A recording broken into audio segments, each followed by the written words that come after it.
Dans cette œuvre, je tente de mettre véritablement en jeu tous les moyens mis à notre disposition par les structures du média filmique. La parole, par l'intermédiaire d'un entretien accordé avec moi-même. L'image, avec la présentation de plusieurs séquences purement contemplatives. Le cinéma, en tant qu'art total, ne consiste pas seulement en une technique de reproduction de l'apparence de comédiens faisant semblant de vivre ou de converser, généralement selon les traditions du théâtre. Le cinéma existe dès lors qu'une image, figurative ou non, rencontre une sonorité musicale ou non, et que cette rencontre porte sens.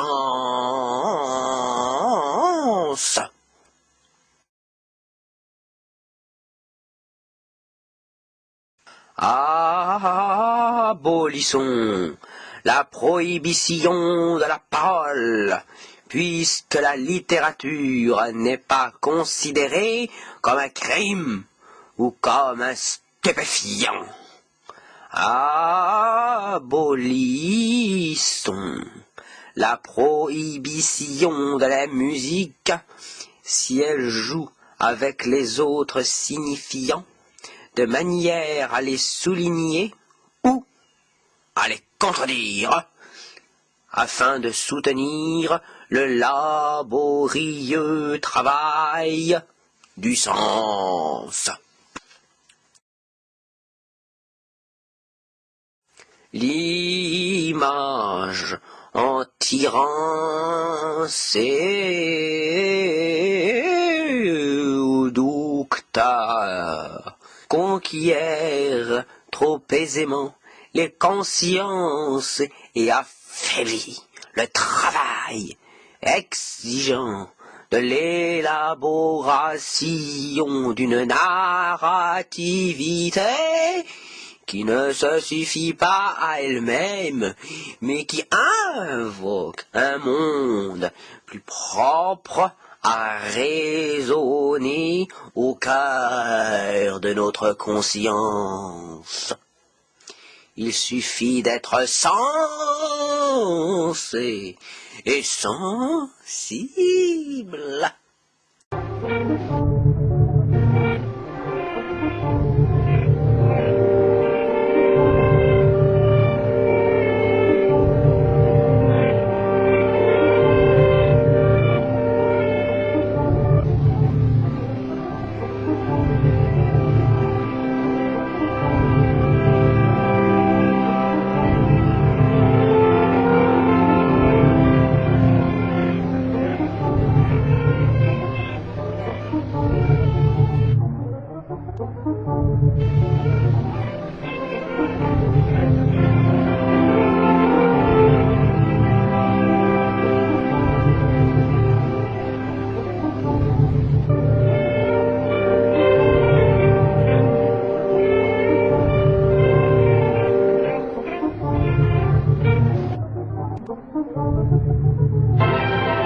Notre regard dans cette œuvre s'articule autour d'une alternance entre l'œuvre considérée d'un point de vue spirituel, le verbe fécond et structurant, et d'un point de vue matériel, le bois travaillé par la main de l'homme. Par cette alternance, j'ai voulu signifier le caractère nécessairement double de l'essence d'une œuvre d'art, à la fois manifestation concrète dans la matière et manifestation spirituelle. Cette assertion se vérifie autant pour les arts anciens que pour l'art contemporain, qui, dans sa dimension conceptuelle, interroge sans cesse sur cette dualité de l'essence de l'œuvre. Cette assertion concerne également l'ensemble des formes artistiques, depuis l'art pictural jusqu'aux arts du spectacle. La mise en scène, par exemple, constitue un exercice autant spirituel que matériel, qui tente d'exprimer à travers des moyens matériels la lecture d'une œuvre. Le réalisateur ne saurait être considéré seulement comme un régisseur ou comme un directeur, mais aussi et surtout comme un lecteur.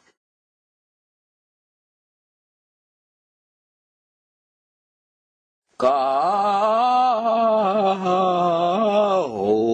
Wenier.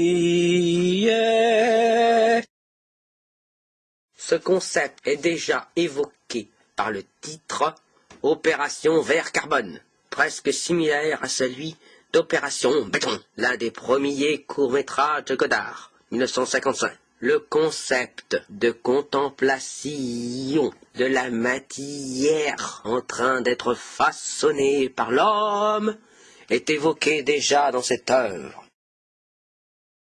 De la création artistique, cette œuvre filmique était organisée autour de 5 séquences, divisées en 2 séries, évoluant de manière alternative. La première série est constituée d'entretiens avec moi-même. La deuxième série se compose de 3 séquences contemplatives autour de la genèse des cubes, élément central de la manifestation artistique in situ qui a inspiré ce poème. Ce film, s'ouvrant et se fermant par séquences similaires mais non identiques, souligne ainsi le principe de la circularité qui préside au fonctionnement même du temps, invoquant ainsi de manière sobre et tragique le destin des êtres sans destin, emporté par le mouvement même qui leur donne l'existence dérisoire,